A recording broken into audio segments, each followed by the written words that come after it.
Hello, hola, and buenas, buenas. Welcome back to Laguna Galaxiana, a podcast made with love. Tonight, it's Cheesemate time as we'll update you on everything you need to know regarding the loan signing of the LA Galaxy's newest DP, Irving Chucky Lozano. We'll be joined by Hector Trujillo of the Times of San Diego, who will be here to give us the San Diego FC side of things as both teams come to terms with the fallout of this momentous and surprising transfer. Plus, is another 2024 MLS Cup champion on his way out the door in LA? All that and more coming up on tonight's episode of Laguna Galaxiana. DJ, you know what to do. Spin it, please. Cheese up.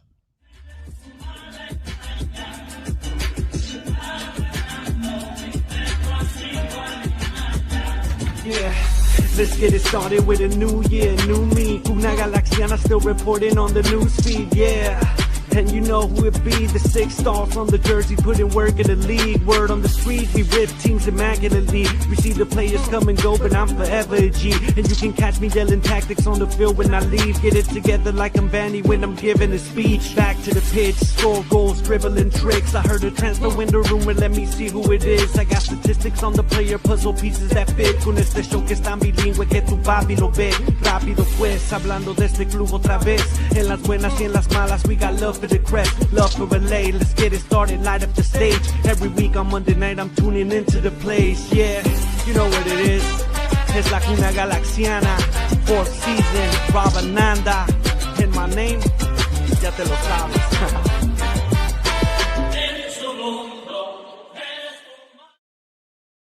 Welcome back to Laguna Galaxiana, a podcast always made with love for all you soccer fans out there and all you LA Galaxy fans out there. You might be going through it right now, so we have a little bit of extra love for you today, but everyone has a home here. I'm one of your co-hosts, Rob Halone. You can find my written work at the Sporting Tribune, and you can find me online at El Escudero de LA. We certainly thank you for being here today. And please let me introduce my co-host as usual. He is right next to me, beside me, El Papa de Natita, first and foremost. But also, you know him as El Yerno Guapo, El Gitano Perdido, and Dr. Raquino's most fond traveling companion. Please welcome back my co-host, Ananda Kirana. Papa, we have Cheeseman time. Are you excited? Maybe not as excited as you because you love your Cheesemate time. But man, I don't know what to feel like worse about. What we're gonna talk about today, potentially. Although I'm coming around to it. We'll talk it out with Hector here and get the San Diego side of this. But I don't know what I should be more upset about, that or getting ghosted by Vinny Jr. for him to go back to his old team. I don't know, but neither here nor there. 6.5, one dozen the other. So there you go. So not the best week for me from a transfer news perspective, but there's another Brazilian coming to the Arsenal. But anyways, that aside, we've got a wow. That's all I can say. Like, wow. Like I think what's been interesting for me, and I think a lot of the fans are going word. And I think, yeah, exactly. I did put that on JT Marcinkowski's after that penalty save. It was basically a JT Marcinwowski moment. But what's interesting is what I'm seeing is a lot of fans going through maybe the same stages that I'm going through, which is like it's the initial shock of it all. It's the disappointment. But then you start thinking about, you start rallying, you start putting your fan hat on, you start saying, okay, how could this actually possibly work? Could this actually possibly work? Right? Because stages. It is what it is. Well, it's the reality. Now you have to face reality. Reality is this is happening. So this is a reality. This is a multiverse that we're living in. So the question is, how does this work? And that's where my analytical brain shuts on or turns on. And I start thinking about, okay, how could Greg Vanney, sporting wise now, how does this work? But we'll get the Cheesemate stuff out of the way today. And of course, we have a great guest to talk this through because, man, this is a saga. Like, this is a saga. Yeah, and it isn't like it didn't start here with the Galaxy. It started months back, and our guest has been covering it for a while. So it's going to be great to talk to him and get all the chisme from somebody there in San Diego that's been covering this for a little bit and maybe can shed some light on some things that Galaxy fans might have questions about. But yeah, we'll get to him in just a little bit. Thank you guys again so very much for being here. If it's your first time, we do appreciate it. It's a good episode to be here for your first time. Muchísimo chisme va a pasar hoy día. We're going to hear about everything related to Irving Chucky Lozano, who is set to become the Galaxy's newest DP. And if it is your first time, please go ahead, like, and subscribe to this channel. We would love you forever. And we'll take a shot with you. And yeah, we are on the march to 1,000. And thanks to you guys and all that good love that y'all been showing us, we are steadily getting there. And we do have super chats open at the moment. If you have something to ask us, if you have something to ask Hector, please go ahead and hit up those super chats and let us know what's good. Your deepest, darkest questions, get them out there. We will be here. If you got something in your heart, let it out. And of course, I've been teasing this one for a little bit now, but I will continue to tease. We will soon have a written arm of La Cuna Galaxiana called Pravda Galaxiana, and that'll be coming to you guys very, very soon. Ananda, anything to add before we get into some shoutouts? Just you guys can always follow me or block me or stalk me, like I always say, at Ananda Galaxiana. Both of our handles are there on the screen. And of course, you can follow us on all of your socials at La Cuna Galaxiana. Y como siempre, antes de olvidarme, papá, buenos días, tardes, noches. Y bienvenidos a otro capítulo de La Cuna Galaxiana. Again, this is not really, you don't have a game to react to or preview. This arguably could be another edition of Sad Fu Hours, Papa, as we are seeing the reactions come in over the last couple days from Galaxy fans. But let's talk through it like we always do. This is group therapy for everyone, and we're here for it. Yeah, I mean, some of the reactions have been comedy. Some of the reactions I'm like, oh. But yeah, it's again, like we're already entertained. You and I, that's a shot for you, sir. One for G-Cam. Exactly. What up, G-Cam?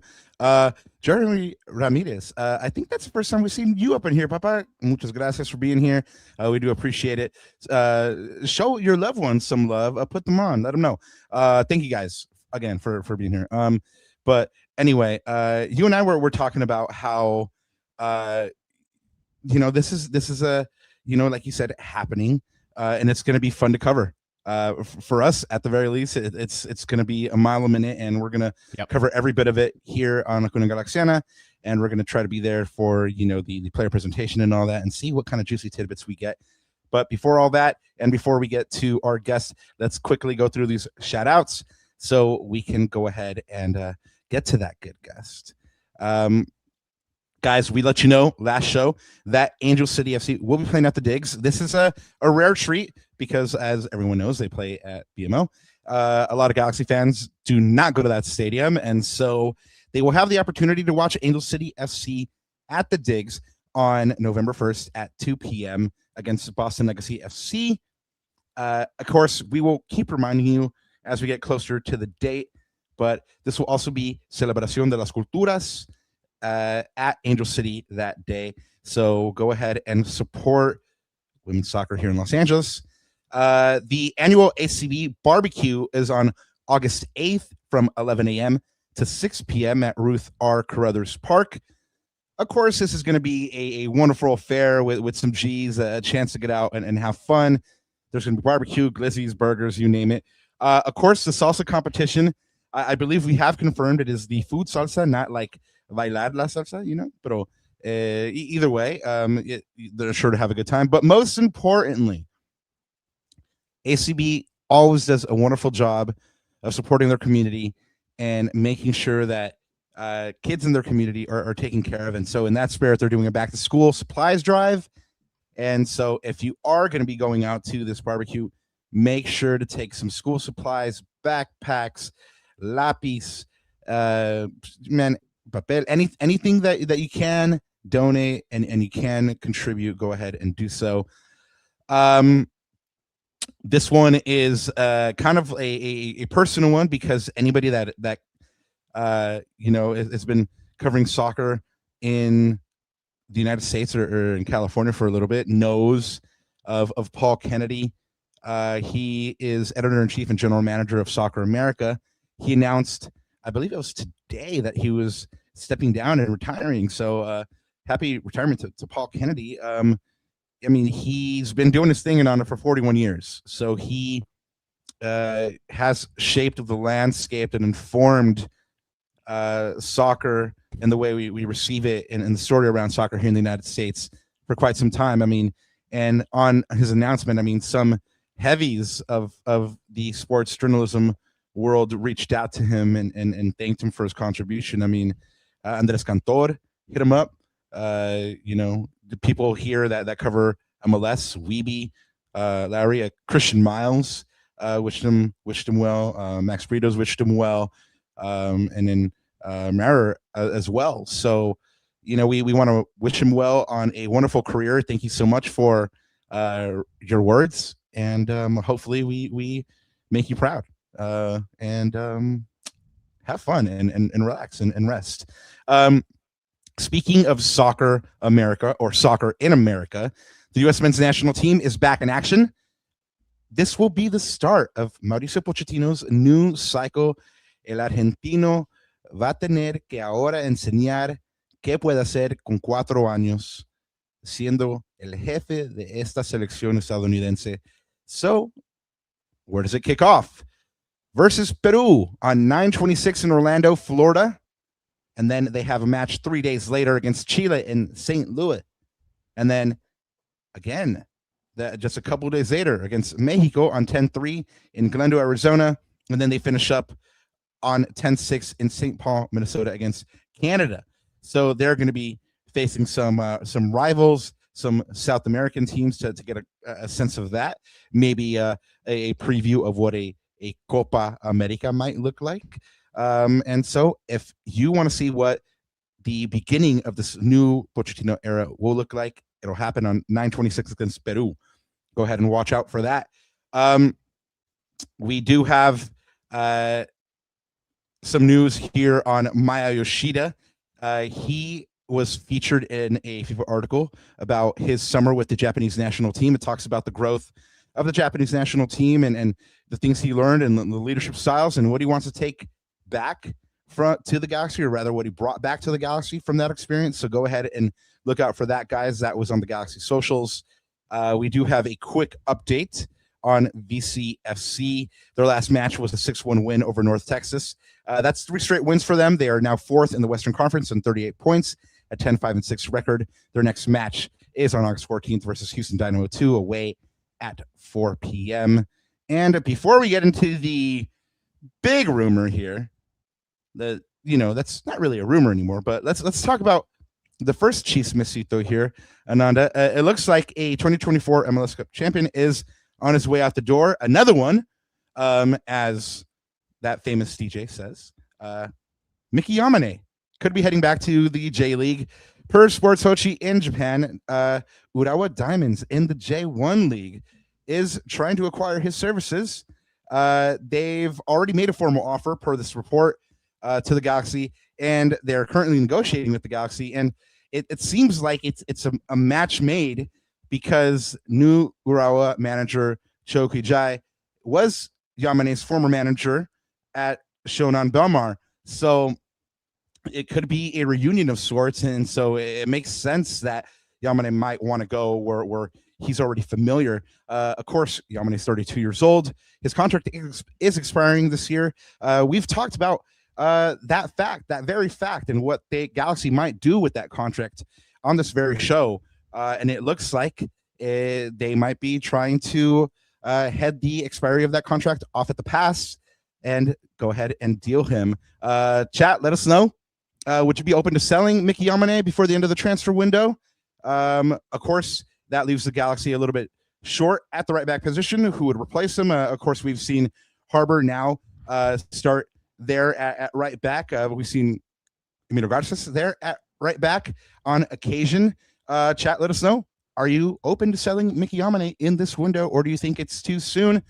Of course, he was acquired for $1.7 million in 2024, and he was a vital part of that championship-winning team. Ananda, give me your thoughts really quick before we get to our guest. Yeah, this is one of those that I could have seen happen at the end of the season, but not right now. And like you said, if the Galaxy wants to recoup a little bit of that $1.7 million investment, now, granted, you're not expiring. It's kind of like the NBA, right? That completely devalues this. I mean, I don't even know if you're going to get 500K for this, for example. So the question really is for the front office: do you have a ready-made replacement for Mickey Yamane if he goes out? And I think that's the big question. If you do, then you could pull the trigger. If you don't, then I think you're just shooting yourselves in the foot. So, but yeah, I mean, Mickey's been a really solid player for us. It would be sad to see him go, but this is one of those things. He's 32 years old. He's no spring chicken. I don't mind if he leaves, but maybe at the end of the season is the right move. But again, we'll see what happens. This is still in sort of the middle stages of negotiations, not in the final advanced stages at all. So we'll keep a pulse on this for you guys and follow our socials and YouTube and all that good stuff to know when there's an update on this. Yeah, for sure. We'll give you more news as we get it, as we know more, guys. But now I mean, it's really the reason everyone's here. The big chisme, el gran chisme que quebró este lunes. Will kind of teased it as it would break certain corners of the internet, and boy, did it break a corner of the internet called Galaxylandia. So all the drama surrounding the impending arrival of the Galaxy's newest DP, Mexican winger Irving Chucky Lozano. It's so close now that the Galaxy has, done the whole shirt announcement thing. And a friend of the show, Tommy Bogert, reported today that the two sides, that is the Galaxy and Lozano's current team, San Diego FC, were finalizing a deal. So you might be asking, well, awesome, the Galaxy are getting their DP finally. Well, why is there drama? Well, if you haven't been following along, El Chucky hasn't played for San Diego since last season's Western Conference blowout loss to Vancouver. They lost 3-1. San Diego has since cited several times that the 31-year-old attacker is no longer in their plans after falling out with coaches and teammates, claims of attitude problems, of being unruly, just in general, the sort of reputation that has already followed Chucky. Since then, the player's been exiled and has been training alone. A couple months back, he released a couple of videos of him training at the Las Instalaciones de San Diego. And the fans got kind of excited, but again, the front office came out and had to say that he was not in the plans. And this is where it gets nutty for Galaxy fans, because a world apart, Galaxy fans were kind of on cloud nine, thinking that they were going to get a DP of the caliber of Egyptian winger Mo Salah. Certainly, they were definitely not expecting this signing, which indeed turned out to be that internet breaker that Will Kuntz claimed that it might be in certain sectors of the internet.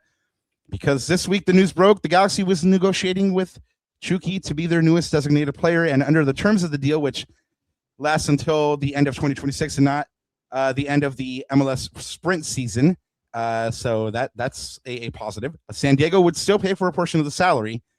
Bogert reports that the Galaxy are paying less than half of $9.3 million of the salary.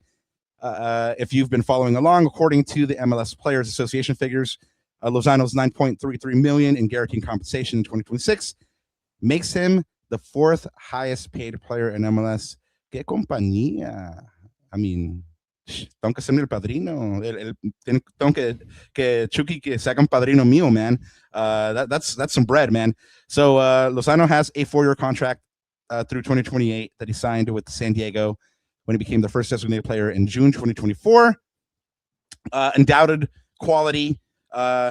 He's productive. I mean, he gets shit done. 9 goals and 10 assists in 27 regular season matches, just under 2,000 minutes, 1,833, 11 goals, 11 assists in all comps, and in limited minutes in the playoffs, 4 playoff games, he came off the bench. He had 2 goals and an assist.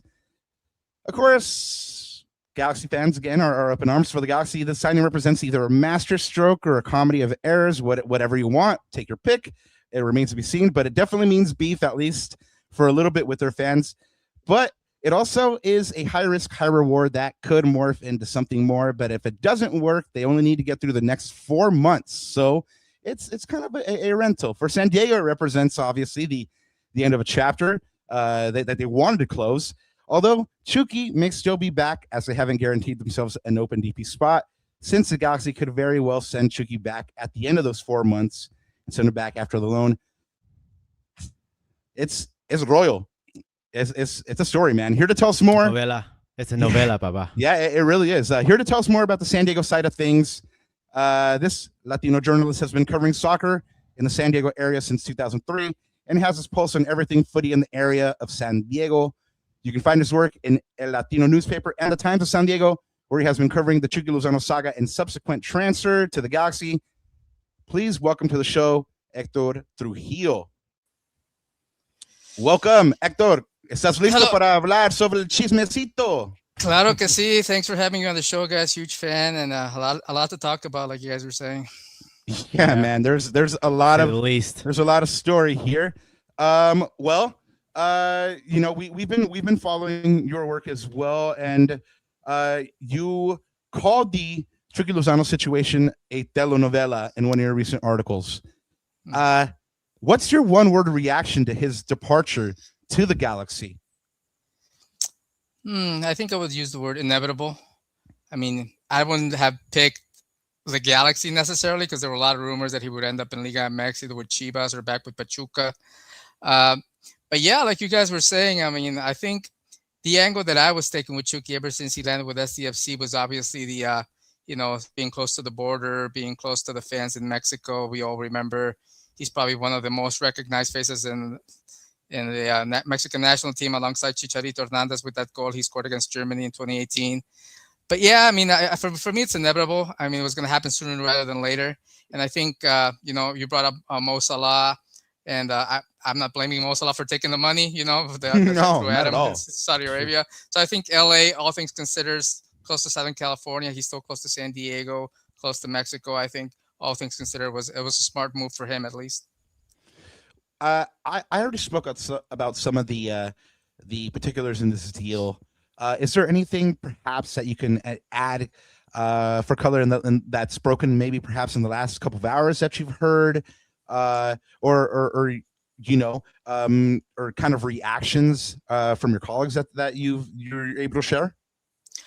Well, yeah, I mean, I've been busy a little bit on the side here watching that fiasco between SDFC and Club America, which broke my heart right now. 3 goals in the first half, and you had 5 defenders. It's like that game's pretty much over. But yeah, I've been trying to follow. Tony Sanchez is another guy here in San Diego who's big time in terms of covering the team. Shout out to Tony Sanchez and El Chiva as well. But I didn't know that little angle that you threw in there from Tom Bogart about most of the salary being covered by SDFC. It would make sense, obviously, for them. Just to get him off the payroll, $9.3 million this year, and then whatever would have happened the next couple of years. I think he'll be a great fit in LA. I think the fan base will adore him for the obvious reasons that I've talked about. But in terms of the logistical, I'm sure Tyler Heaps as well, the GM, is going to be very happy not having to field questions from Tony, me, Chiva, and the rest of the guys about when this is going to happen. So it'll just be, you know, it might break tonight, might break this weekend. But like I said, it's going to be something that'll be interesting because SDFC and LA Galaxy, I think they play each other twice again in the regular season. That's right. The next one's going to be at Snapdragon Stadium. If you guys follow the San Diego FC. Yeah, San Diego FC Facebook page or the supporters page.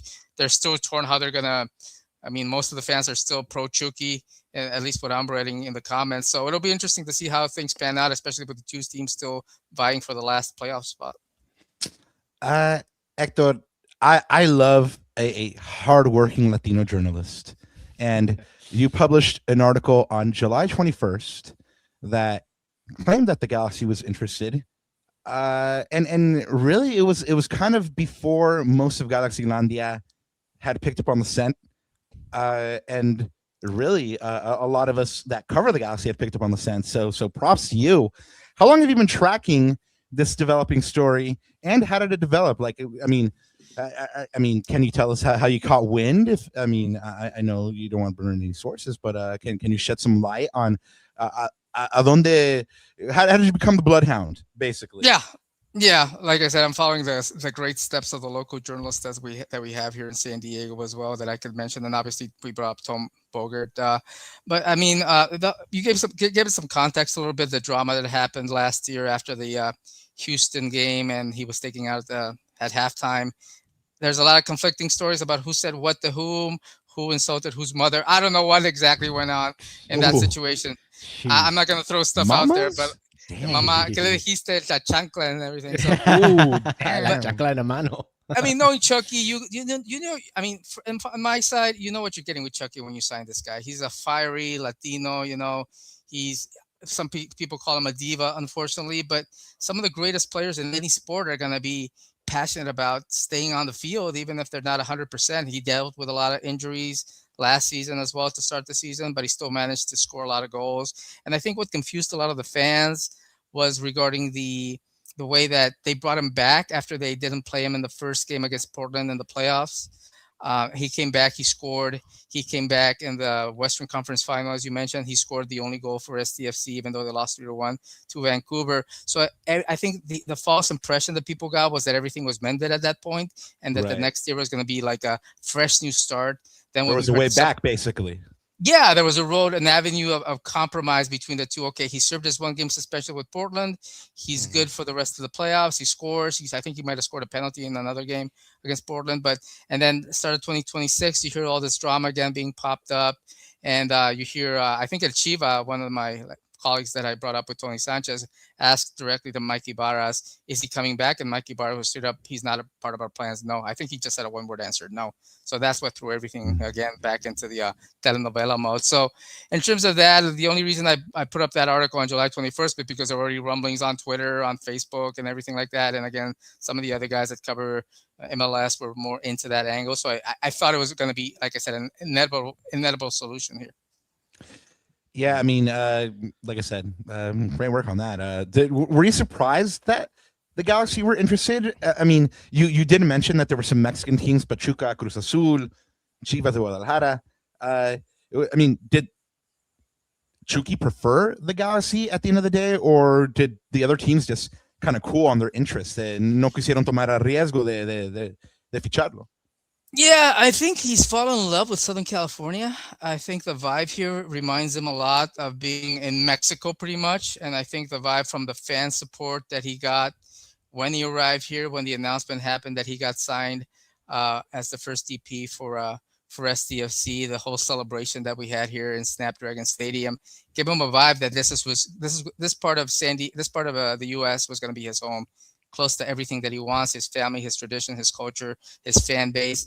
So the logistical in the sense that in terms of distance, but the in terms of like the whole vibe that he's used to getting when he played like in Liga MX, I think it's something that he felt comfortable with. So for all I know, the guy might still have a home here in San Diego. He might just drive back and forth from LA to San Diego during home games and just plan ahead for when they go on away games for LA Galaxy. But like I said, I think he'll be a great contribution. I don't know if he'll start. He's been practicing, individually. He can't practice with the team, obviously with SDFC for training purposes, but he's posted multiple videos this year of him in the facility working out. And that's why I think a lot of the fans are going to be torn when they see him play at Snapdragon Stadium wearing an LA Galaxy jersey. It'll definitely be a little weird for Galaxy fans as well. Yeah, Ananda? Yeah, really quick, just to add to that too, because you asked if were we surprised that LA was interested. Well, it sounds like, and this is per Tom Bogert again. He talked about this in Soccer Wise today on his podcast. The interest was there ever since January, Papa. The Galaxy were looking at him already since the beginning of the year. So this is already floated out there as a potential avenue. Again, this was around the time, I believe, right around the time that Ricky got hurt. So at that time, there was an open DP spot, and Chucky's name was being bandied about. Now, of course, we know at that point, the Galaxy ended up going with João Klaus, and maybe that closed the door on that. It's kind of weird how these sliding doors moments happen, right? But Chucky's name was already out there since the beginning of the year, Papa. So just to add to the color, LA was interested, and in fact, they were interested a long time ago, a lot longer than we had thought. Yeah. January is a long time. Hector, you spoke about the early days of the marriage between Chucky and San Diego FC. And in the early days of that marriage, it kind of really did seem tailor made. I mean, you spoke about being close to the culture. It's a Mexican star in San Diego, cerca de la frontera. And at first, it was really all goals and roses, right? I mean, in their first game, they beat the Galaxy, and Chucky got one of those. And I'm sure it'll be much here at the outset here in LA. There might be some awkwardness at the beginning, but I'm sure he'll score a couple goals, and then it'll be again some goals and roses. But what can Galaxy fans expect from him during this honeymoon period? Yeah, I don't think he's a guy that takes things personally. I think he knows the business of soccer. I'm sure his representatives do as well. I don't think he'll have a chip on his shoulder that when he plays SDFC, he's gonna have like, I have to score against these guys, or I'm gonna have to prove a point to the fans that that's what they're missing. I think for all I know, he'll get hugs from his teammates. He might have a handshake with Mickey Varas before the game or after, saying everything's water under the bridge. Let's do business right now. So I think he'll go out there and have that same mentality that he had when he started his career with Pachuca. He's won championships in Liga MX and Netherlands and Italy. He's going to have that kind of attitude that I'm a professional. I'm here to help whatever team I'm representing at that moment, which is LA Galaxy. It might still be LA Galaxy next year as well, for all we know, if things go well. And like I said, both teams are really close to the final playoff spot with a few games left, several games left, actually. And if you look at the standings, it's not like one team or several teams are running away with it, considering they're like towards the bottom both clubs. They can still have a potential, one of them gets on a run and they're in the final playoff spot. So I think he's going to have that mindset. I'm going to represent the team that I'm with right now. I'm not going to take things personal, and I'm going to just feed off the vibe of the fans at LA Galaxy at Dignity Health Sports Park. Hector, you saying on the topic of culture and everything that Chucky represents or represented. I don't know. Could be past tense, could be present tense. Como mexicano, ¿qué representa el Chucky? ¿Aún tiene poder? ¿Aún tiene pegue con la afición mexicana? ¿O ya su tiempo ha pasado? This is one of those guys that is always going to be an iconic face to Mexican soccer. I brought up the goal against Germany. He had many goals during his career here in Liga MX. I'm sure he's going to have more goals playing in MLS. And I don't know if there's a standard in terms of how many players ever in professional soccer at any level have won a championship in their career with every team they played. So this is a potential. I mean, it's a far-fetched potential, but it's a chance that if he wins it with LA Galaxy this year, if they go on a run, that he wins like I said in the other 3 leagues that he played in the MLS. So he's a guy that always brings out the passion of Latino, Mexican, traditional, fiery. That's probably what got him in trouble with Mikey Varas to begin with, for all we know, last season. So every time you see his face, like I said, I compare him with Chicharito Hernandez and maybe Hugo Sanchez as the top 3 guys that you think of when you think of Mexican soccer in history. We do have a $2 super chat from our good friend Thank you, Adam. Thank you so much, man. We do appreciate it. He says, why post a jersey if we know who the player is? Of course, he's referring to the Galaxy posting that jersey teaser. Of course, this is the worst kept secret, I think, at the moment. So, yes, indeed, Adam. I guess they kind of have to, because then probably some Galaxy fans would be like, "Why don't they post the jersey teaser for them?" It's I was worried. I was worried for a second. I thought it was at $2. I'm like, I'll take half of that. Thanks, guys. Yeah, so son dos tacos, bro. Not even now, bro. Yeah, and anytime you come down to LA, man, ahí quedamos con cita. Maybe even a taco tour around here. Maybe even a smaller horchata, papa. Yeah, for sure. Anyway, you talked about Mikey. I mean, first off, you talked about mamas, and then you talked about the relationship with Varas, right? How did that relationship sour? Like, what was the first indication that all was not right? Like, how far back does this go? That's the trippy thing for me, at least, who covered the team and still does. I mean, it felt like all of a sudden it just came out of nowhere. Everything was going fine. Like I said, he was dealing with some injuries at the start of last season. But those were stuff that I think was a hamstring injury against St. Louis that put him out for a few weeks. But then he came back strong and he started most of those games afterward. It's one of those things that you didn't see him start after the Houston game. You're like, okay, maybe he's got another injury. Maybe it's a nagging injury from the game against St. Louis. And then the rumors started coming out on Twitter, unnamed sources. There was kind of a leaked video that I can't remember who posted it on Twitter of fans who were invited to Snapdragon Stadium, and I can't confirm if it was a staff member of the team or a staff member that who works at the stadium, and we're using the words like toxic and not a good locker room guy. So I can't attribute that to anybody, but I know it's out there because I know Tony Sanchez was the first guy that posted on Twitter. So yeah, it's one of those frustrating situations that you never got a clear answer to who started what or who said what. Knowing Chucky, following his career, you can understand probably what could have been said or how it could have been said and misunderstood. And then you get the rumors from the front that the front office responded this way, that the players supported the front office decision. So there was a lot of back and forth.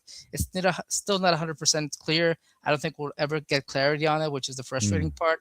But the only clarity that we want is we want every side to be okay, have the best potential for a championship. And obviously we want Chucky to succeed. And I'm sure when the fans see him at Snapdragon Stadium in a few weeks, you're going to hear a lot of cheers for this guy when he gets announced.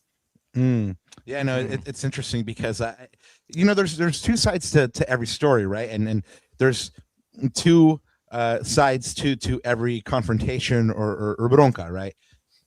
So what fault do Varas and Heaps have in all this? I mean, obviously, we know Chucky has a reputation for, like you said, being fiery, but certainly there has to have been something as well from Varas and Heaps' side, or are they kind of just blameless in all this and just it was Chucky being Chucky? No, I don't think anybody's blameless in this situation, especially once you sign a guy with Chucky's reputation and track record, you take the good and the bad. He's a package deal. Some of the greatest players in the NBA, I can name a bunch of them who are all-stars now. Kobe, Shaq, all these guys who are going to be guys that are not going to hold stuff back even in the locker room or even amongst players and coaches. But hopefully you understand big picture that's a frustration at the moment, or it's something that it's not because you're a quote-unquote prima donna. I'm not picking sides here, even though my articles do slant pro Chucky in some sense. But at the same time, it's going to be, you have to understand the situation you're in. If you're a team that's that close to a championship in your first year, I think only one team's done it in the MLS. I think Chicago Fire or somebody might have done it, or maybe DC United. So if you're that close, you're one step away from playing Messi in the final. Dude, you gotta balance things out. If you want to take care of things after the season is over and have a sit down with the guy and be like, you know what, if this happens again. But like I said, it could have been something that was said was so offensive and so over the top that the front office had to. I don't think anybody's blameless in this situation, and it's unfortunate that we're not going to get to see Chucky here in San Diego, but we are going to get to see Chucky in Southern California. Yeah, guys, very soon in San Diego, actually, just in a different jersey. Yes, Ananda? I was just going to say, just add some color to that too. I was listening to Herc Gomez today because he posted a video about this, and he said, I don't think this is just a locker room bust up. I think it's something else, or a culmination of things must have happened, because if you think about the financial outlay for Chucky Lozano in these 2 years, $12 million fee plus 7 point something million the first year, 9 point something million the second year, you're basically saying we're going to flush $29 million down the drain just to get rid of him. That's basically what San Diego is saying. So you're telling us that we're going to flush down $29 million down the toilet for one little argument? No, like something else must have happened. We don't know what that is yet. I know, Hector, I'm sure you and your colleagues like Tony, et cetera, you're still digging into what exactly happened. Look, I know the first question I'm going to ask in the presser when, he's probably not going to answer it, but we're probably going to keep asking the question. So I'm sure in due time, the truth will come out at some point,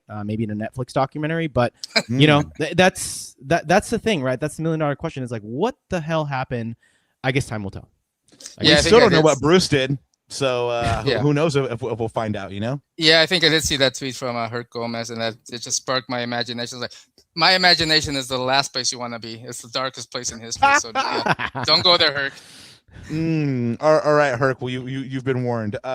We do have another super chat from our friend Alex Guti. Shout out, Guti. What up, Guti? He says, "Hope y'all are doing amazing tonight. Better than me. LOL. The signing makes me mad. I can't stand Chucky anymore."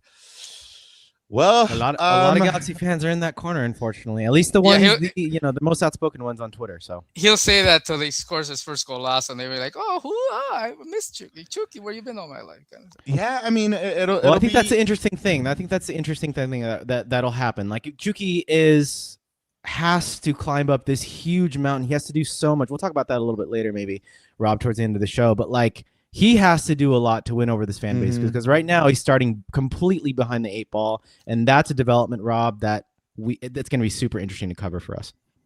Yeah, well, we'll get there in just a little bit, but really quick, I kind of want to keep picking Hector's brain about what exactly Chuky's departure means for San Diego, and you mentioned that the fans are kind of divided on his departure. It's the kind of feeling that they're going to miss him. Yeah, if I had to take a poll right now based on the SDFC supporters page, I would say it's 50-50. Maybe slightly in favor of Chucky, but not too much. The discrepancy is really low. The comments got really heated. Some people have gotten blocked. Some people have gotten warned.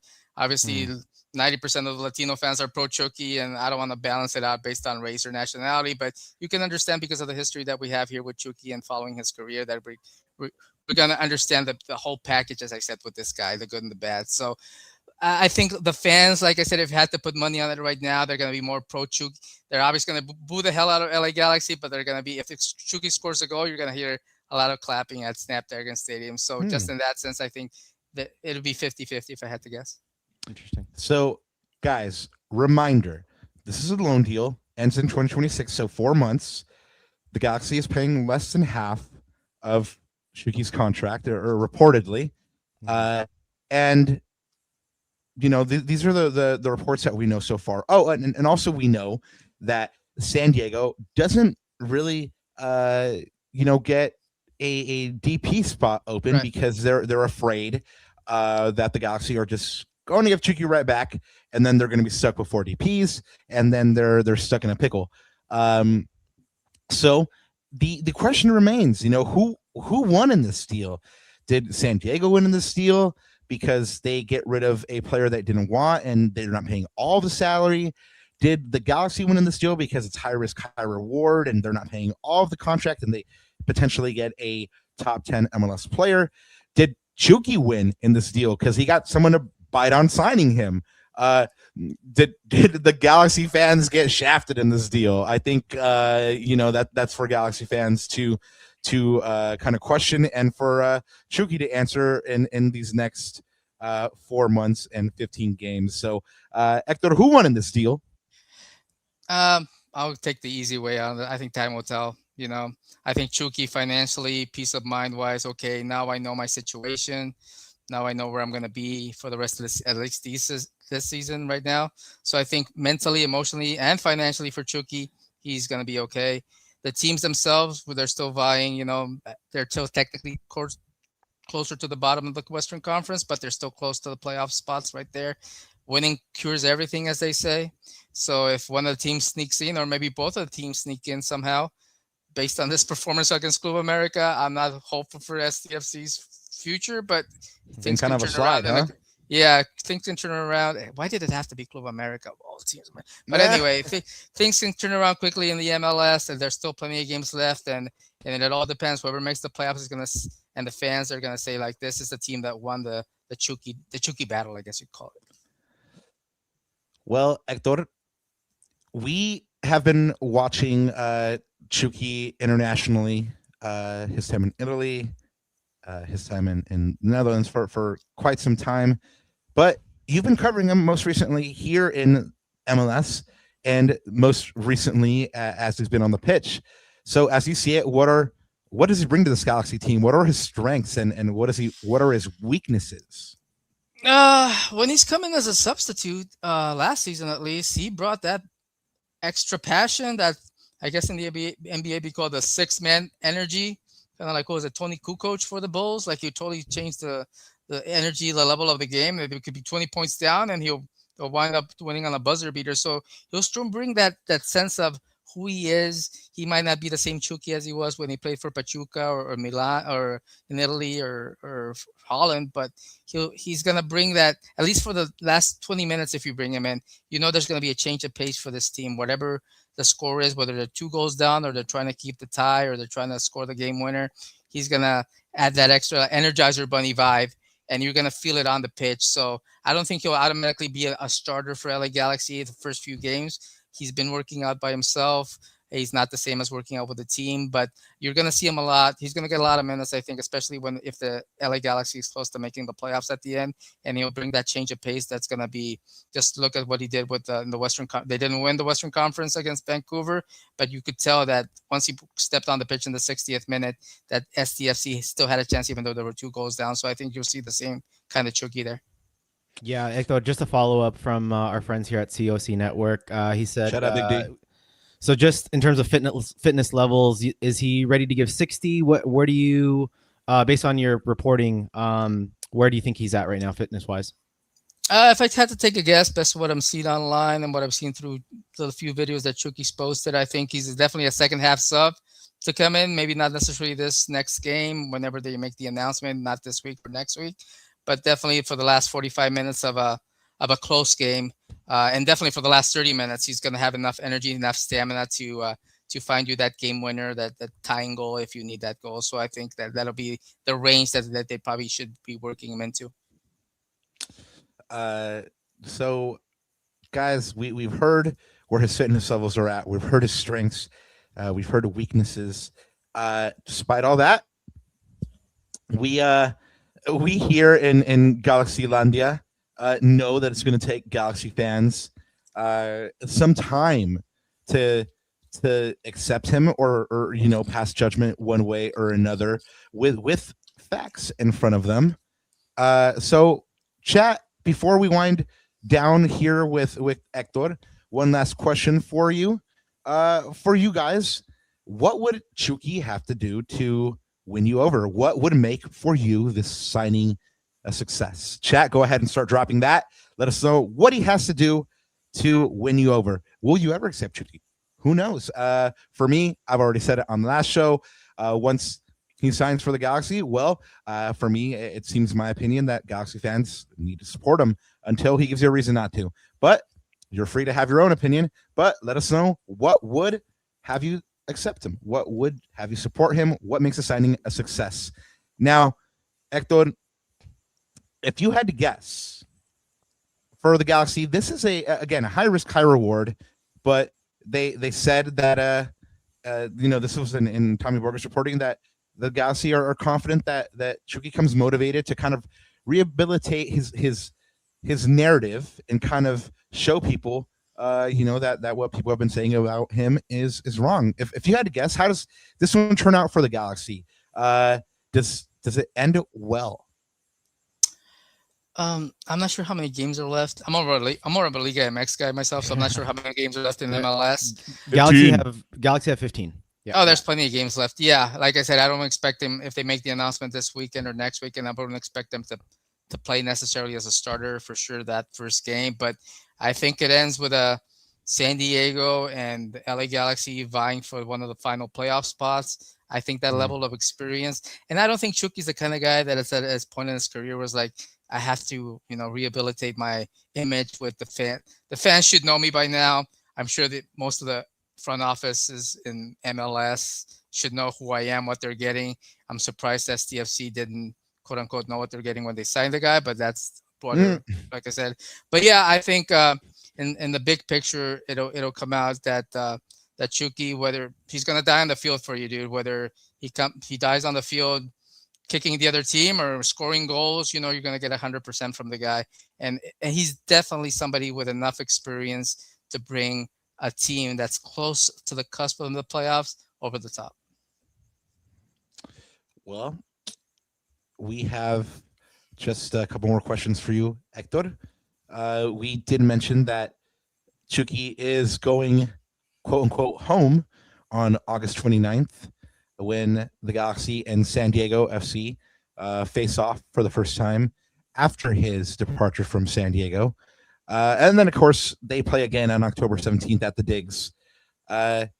you've kind of already spoken about it, but what kind of reception are you expecting that Chucky gets from San Diego fans? Do you expect a warm reception? Yeah, I hope to be there for the game at Snapdragon, crossing my fingers. But yeah, when you see him walking out from the tunnel, the fans are gonna recognize who he is, especially the supporters who were thrilled to have him when he signed for SDFC. I wouldn't necessarily expect a standing ovation from the entire stadium if it's sold out, but you will definitely see a change in the vibe as he walks out to the tunnel, whether he's announced as a starter or just a reserve guy that's going to be on the bench for the first half. So you'll see a subconscious change of energy, kind of like when San Diego Wave here for the NWSL started their first game with Alex Morgan. She walked out from the tunnel, and you just saw the energy level rise without anybody having to say anything. It just felt different once that player hit the pitch. So it'll be a positive vibe. And like I said, you never know. You'll see probably handshakes at the end of the game or jerseys being exchanged between Chucky and one of the players for SDFC. And it's just down to business at that point for both sides, I guess. Yeah. After all the fanfare, these two teams will still have to play a match. So let's see if Chucky becomes a central figure in that match. You already mentioned, Hector, that you believe that Chucky will not go out of his way to try to stick it to San Diego, but certainly he'll be trying to make a stamp with this new team. We have one last question for you, and then we're gonna let you get out of here. Thank you so much for being here, and we do appreciate it. The last question is, where can we find your work? Please let all the Cuneros know, and thank you again for being here. Yeah, you can follow me on my Twitter page at SDSteeler. S is in Sam, D is in David Steeler. And I always republish my El Latino work and my Times of San Diego work. And you might see a video or two, depending. I'll also be calling some play-by-play for Chula Vista FC here locally next season. So you'll see or hear me. Hopefully you can follow me on Twitter. All right, Cuneros, y'all heard for footy in the San Diego region. You got to connect with Hector. You got to find his socials. And honestly, Hector, open invitation whenever you want to come back. As we say here on the Cuna Galaxiana, you have an open invitation to the cookout. To the carne asada, bro. Yeah, to the carne asada. And yeah, we hope to see you again soon, man. Yeah, Thanks, absolutely, guys. Talk to you soon. Gracias por venir. Buenas noches. All right, man. Pleasure.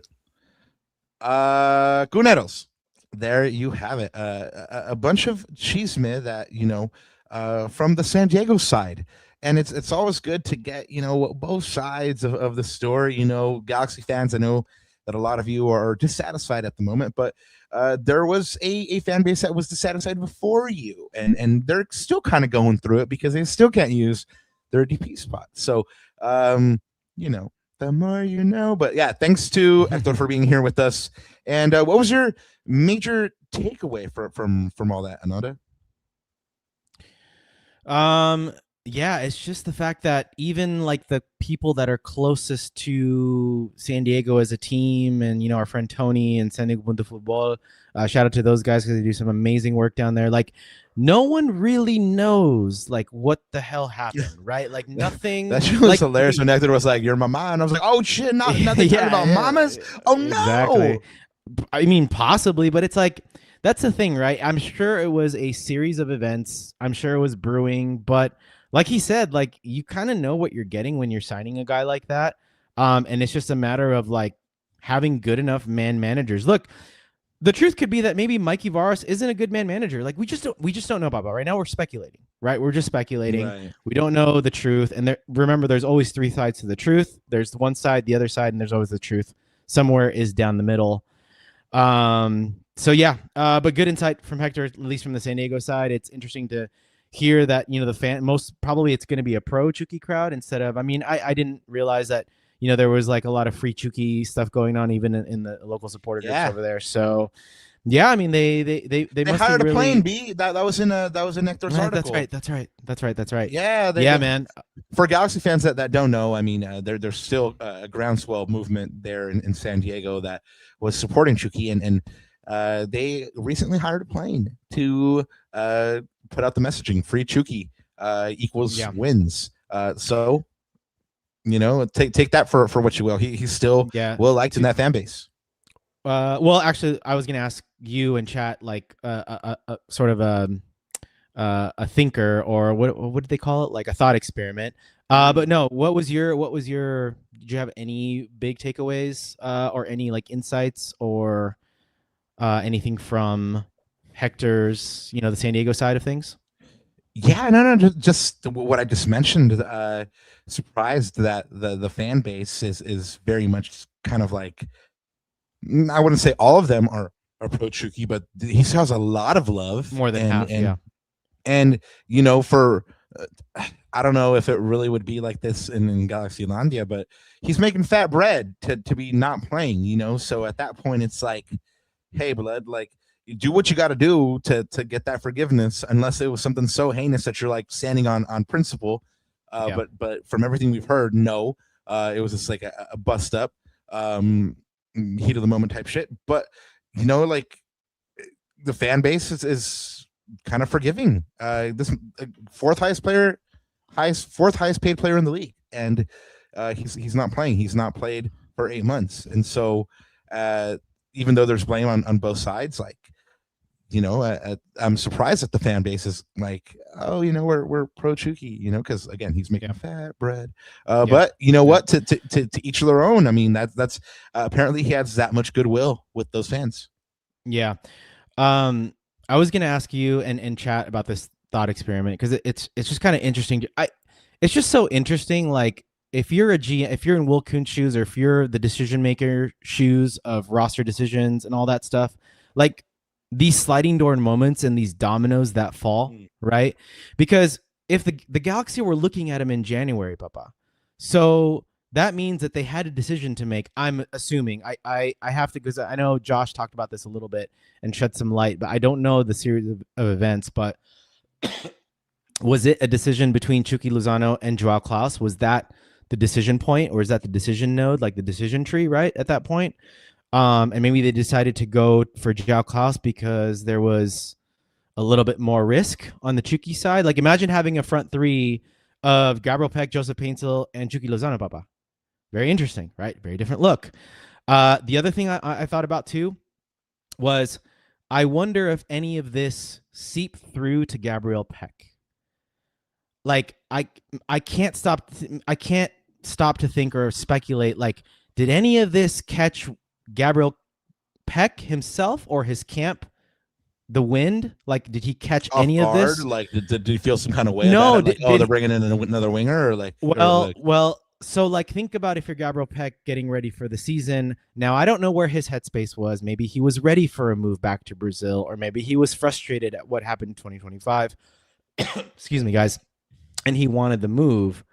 So I'm wondering if, like, these rumors, like, hey, we're going to replace you, I wonder if those things started creeping into it. Now, again, it maybe wasn't for replacement. It could have been just in addition to, with the front three that I just mentioned. But just so many different things, elements now with the reporting that we got to think about, right? Sorry. And then the other thing that I want to bring up too is the conversation that I had with Sophie. We were texting each other, and she hit it on the head, man. She said, shout out Sophie. She said, this is, and this is why I put it in the title card. And this is maybe a rhetorical question, or one of those questions where it's like, let's find out with time. We can only hypothesis now, but there's no in between in this decision. This is a huge risk and a huge masterstroke by Will Kuntz, or is an absolute disaster class and a moment of madness.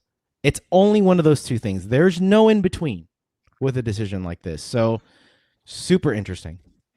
Well, chat, we did ask you guys, what make this signing a success. Go ahead and keep dropping those answers here.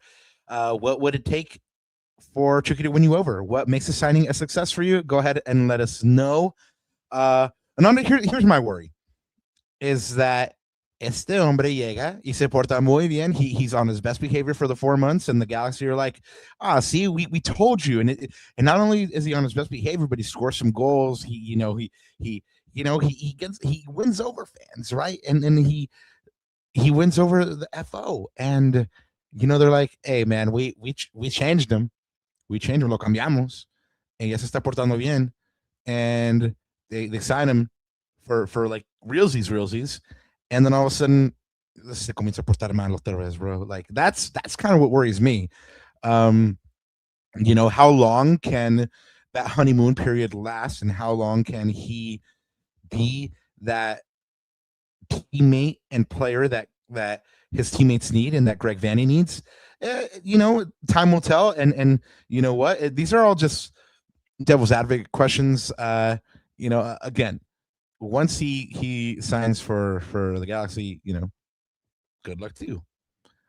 But these are legitimate questions that have been on mine and other Galaxy fans' minds. So without further ado, we're expecting this announcement tomorrow, because the Galaxy put up their little social thing with the shirt for the announcement. So if you haven't been following along, this is the team that Chucky steps into. After 19 matches, the Galaxy are in 12th place on 22 points and 1.16 points per game. They have a 5-7-7 record, and they have a -5 goal differential by product of 24 goals for and 29 goals against. We do have a couple of super chats. Thank you so much. We have a $2 super chat from El Hermano GCam. Thank you so much. He says, Rad Pod, gentlemen, thank you for being here and for always being one of the ride or dies. GCam and Cuneros, much love to y'all. We do have another super chat.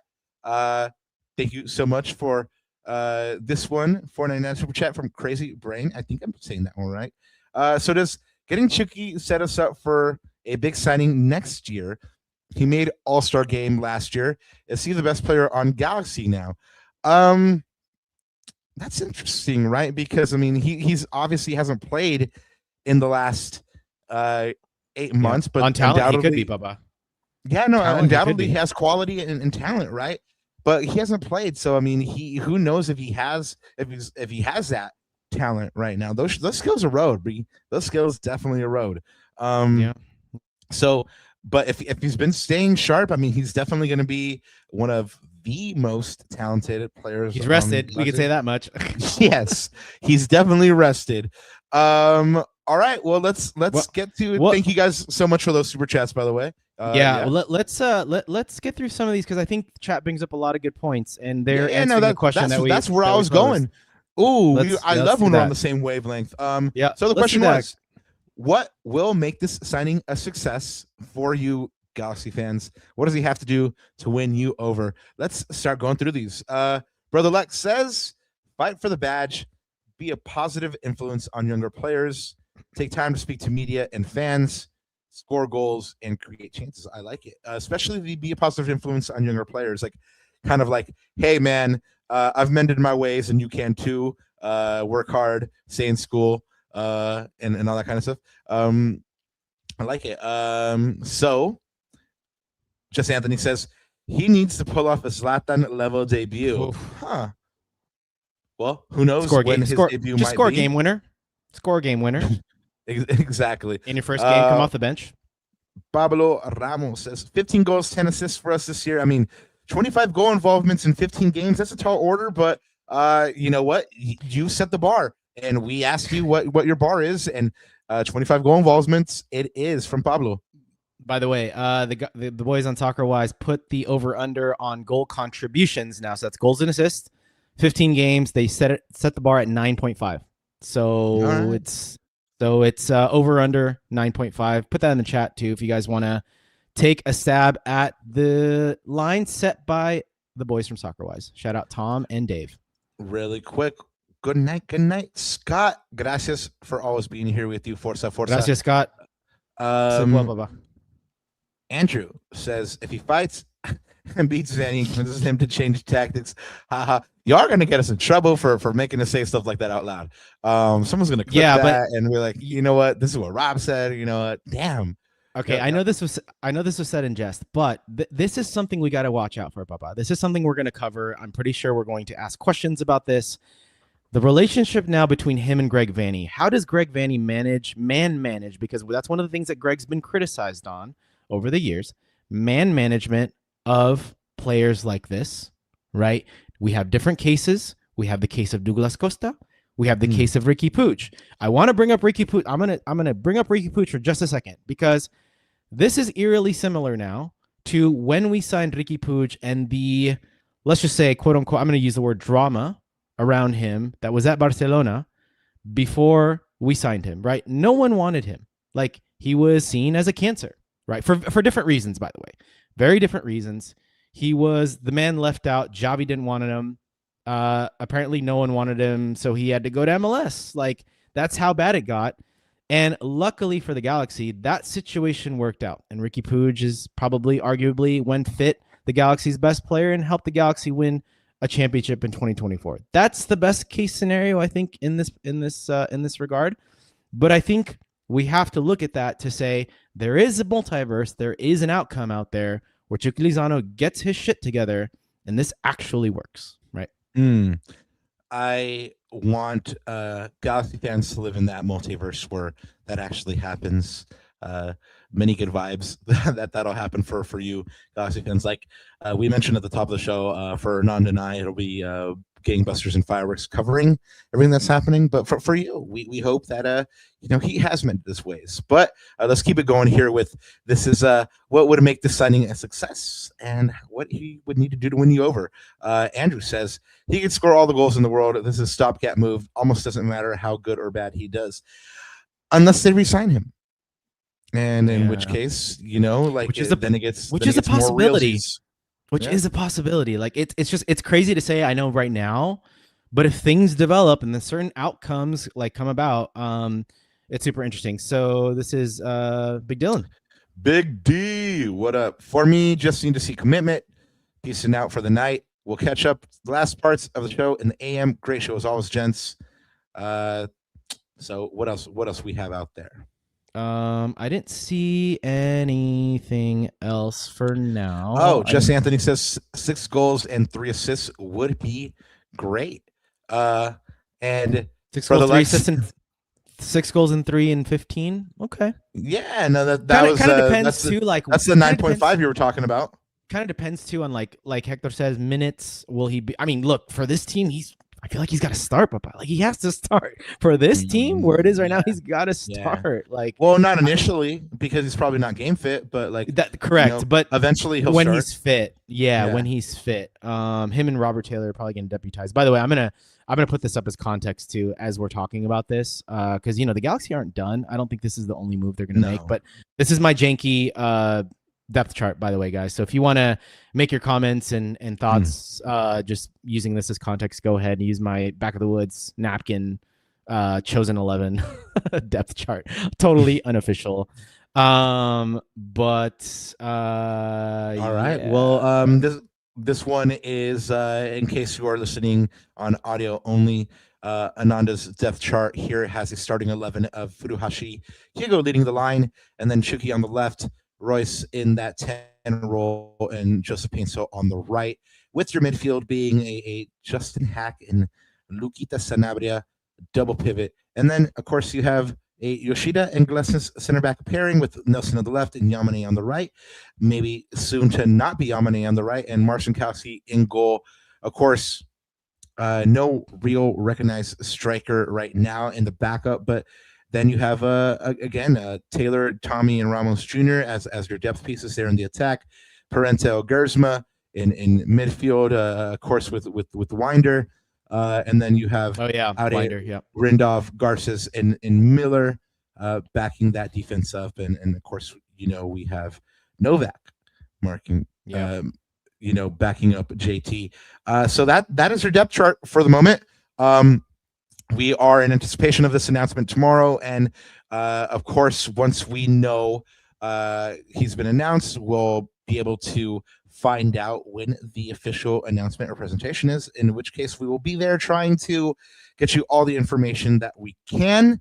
That is bound to be next week. Of course, the Galaxy do not have a game next week, so if Chucky does arrive, he'll be able to integrate into the team, a couple practices, and get to know his teammates ahead of the Galaxy's first game back in the 2-week break, which will be against Houston on August 15th.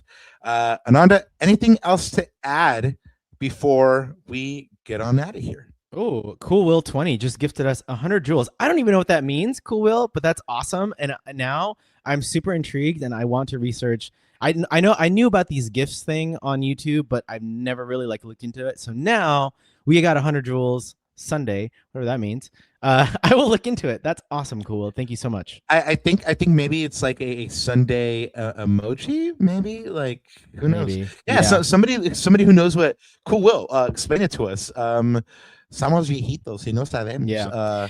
So go ahead and let us know what that means. But thank you. Pretty rad of you. Thanks. Papa, one thing I wanted to just add. This is again, totally thought experiment. And some people already talked about it in chat. I think Andrew and Dylan and some people brought this up. Maybe Lex too. This might. I think we have to play. If we play the long game on this and we extrapolate and we look back at this at the Galaxy at the end of 2020, at the end of the sprint season. Let's just say at the start of the flip over, 27, 28, right? I wonder if we look back at this as another sliding doors moment to where this is a setup for another big move, whether that's in the winter or after the sprint season. And so Will Kuntz talks about flexibility all the time, right? Now, I understand and I recognize that's something Galaxy fans do not want to hear. We want to win now. I totally get it. I totally hear you. But just follow my line of thinking for a second.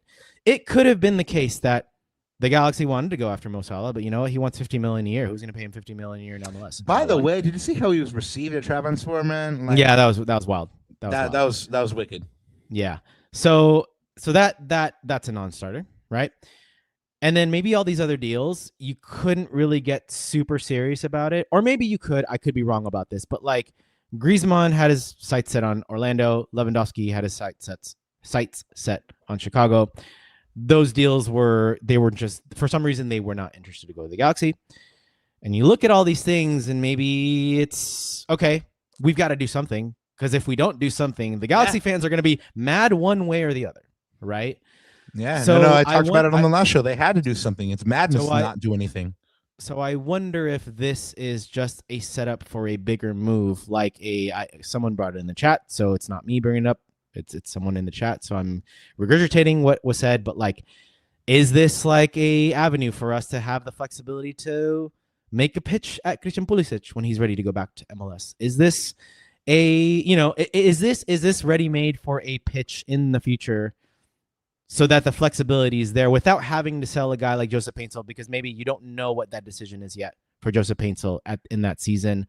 And the other thing too is, maybe you want to see how Ricky is after his injury. What happens if Ricky comes back and he's not the same guy, right, in the sprint season?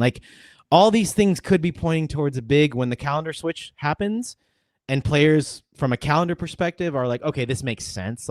I'm going here a European schedule or a CONMEBOL CONMEBOL Federation schedule, right? Everyone's on the same calendar now.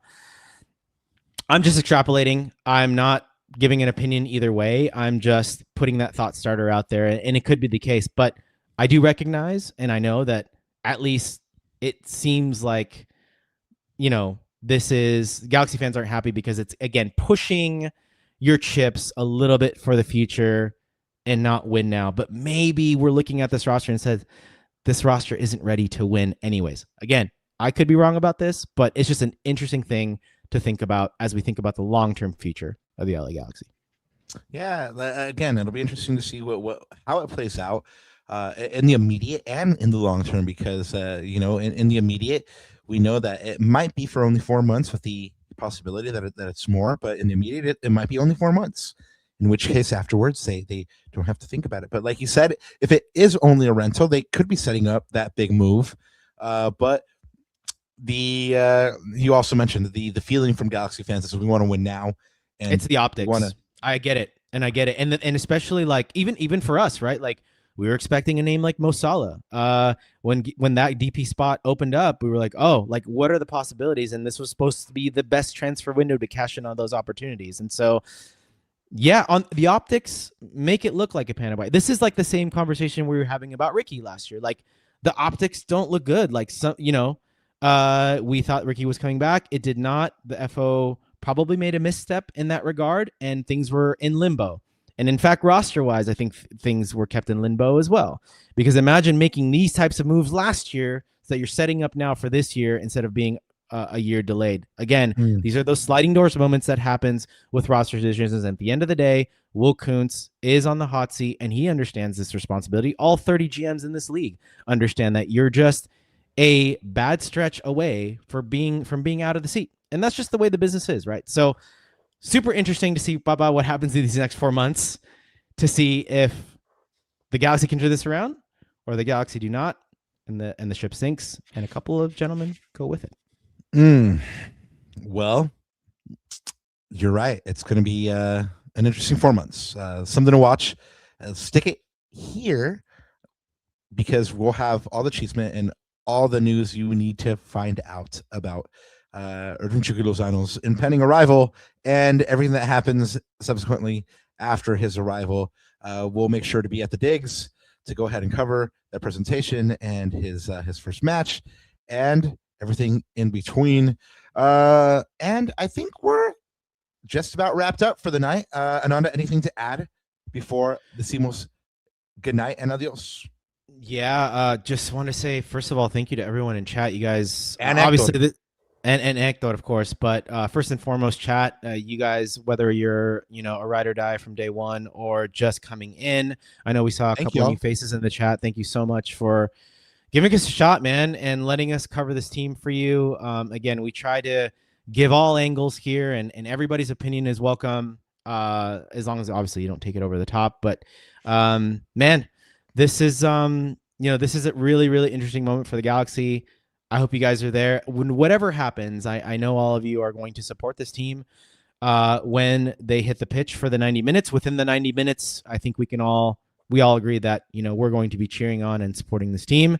What happens after those 90 minutes, we can criticize constructively and give our opinions, of course. But I want to thank you guys for sharing your opinions with us, and of course, we want to thank Hector. And guys, keep it locked with us, man.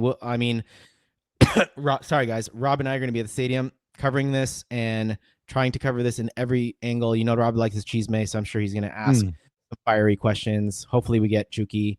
We are going to ask for Chucky. I know Josh is going to ask for Chucky. Everyone's going to ask for Chucky. And hopefully, we continue this telenovela for the rest of the season. So buckle your seatbelts, enjoy the ride. And we'll see you guys. Bye-bye. I'll let you handle the announcements for what our shows are going to look like coming up. Well, first off, we lied. We aired. We're very wrong. And first off, we owe an apology to Leo, who hooked us up with a super chat. We totally missed it, and we have to apologize because estamos ciegos. We're just blind. We got caught up in all the Chucky stuff and the cheeseman. So thank you so much for your super chat. He says, Leo, mathematically speaking, how many games do we got to win in order to make the playoffs? Is there a magic number of the amount of losses we can take? Well, as we told you, the Galaxy are in 12th place. They are just 2 points out of that last playoff spot in 9th place. They are just 7 points out of a home playoff match there in 4th place that Houston has. So, it's not mathematically impossible to do this, guys. I mean, the Galaxy could go on a run. I mean, who knows? Maybe Chucky's the shot on the arm and, he wins you all over. Who knows? And then the Galaxy climb up the table. But, the math is there. The math is mathing for them at this particular moment because they're not so far out of, the playoff places that they can't make the playoffs very easily. And they're not so far out of the home playoff places, incredibly. I mean, I hadn't even clocked that, but incredibly, they're only 7 points back from a home playoff place, Ananda. I mean, yeah. Well, that's the hope that kills you. let's do some simple math here, Rob. Usually 45 points get you about in the playoffs, right? Thereabouts. Last year, the playoff line was, I believe, 41, and then the year before was 47. So, because I remember that from doing all the maths that we did to try to make playoffs and all that fun stuff that we do at the last 10 game stretch of the season because of where the Galaxy have been. So 45 points, that's 23 points away. So you divide that into, that's about 8 wins or so out of 15. It's a lot of wins.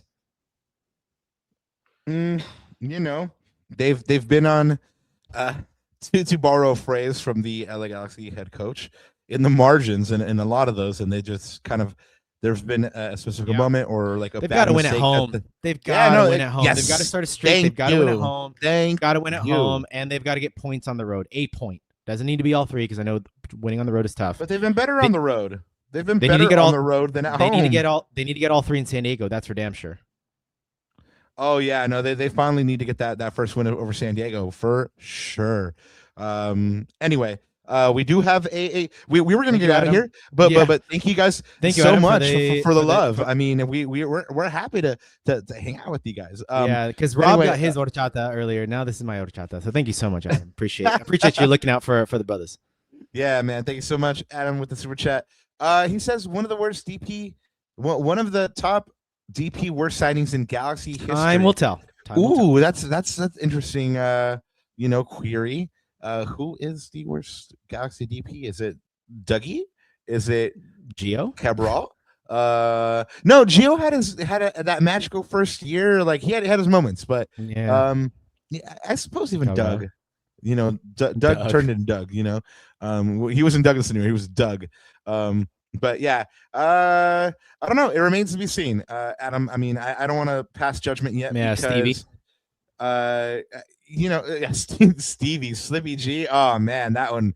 Hey, let's go. Horchata for both of y'all. Leo. Gracias, Papa. Gracias Leo, Papa. for another. Oh man, Leo. You know what, Papa? I've been thinking about this. We got to have like a cookout for the last game of the season or something. Some sort of LCG thing. We got to make it happen. Anyways, guys, it's in the cards. Live show, all that stuff. We've been talking about it. It's just there's been so much going on, like on the field, off the field, all that stuff. But Leo, shout out to you, my friend. Yes, muchas gracias, horchata, for both of y'all. We do appreciate it. Man, we do appreciate all y'all. Like I said, we were on our way out the door, and we do appreciate you guys being here with us. If you haven't already, please hit those likes, hit those subs. Let someone know. Put someone on. Put your favorite G on as well. And like I will say, Ananda will take a shot with you. One last thing, guys. We're 50 people watching right now. We've got 19 likes. Let's get it up to 25. Let's get it up to 30 before we get out of here, and do us a solid. We appreciate y'all. Thank you so much. We love you. Yes, we do indeed. Well, Guneros, like we said, this interesting story that is before us is set to play out, whether we like it or not. And again, it's going to be an interesting story to watch. Hopefully, it turns out the way Galaxy fans want, but in either case, we will be here to go ahead and either celebrate with you or walk you through some therapy as usual. And with that, we leave you for this evening. Guys, we want to let you know that Monday is kind of a toss-up at the moment. Some news breaks, we will be here with you, but Ananda will be out of commission for the evening, and so we do not know what exactly is happening in terms of scheduling on Monday, but we will make sure to keep you in the know. But if the worst should happen and we don't see each other on Monday, we'll be back with you guys on Thursday, the 13th, just ahead of the Galaxy's match against Houston. Anything else to say, Ananda? Just one thing left to say besides we love you, Canetos, and we'll see you next time. All right, here it is.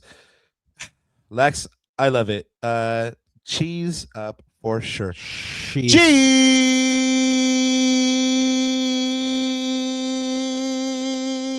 up. Woohoo! 25 likes. Let's go. Love y'all. Peace.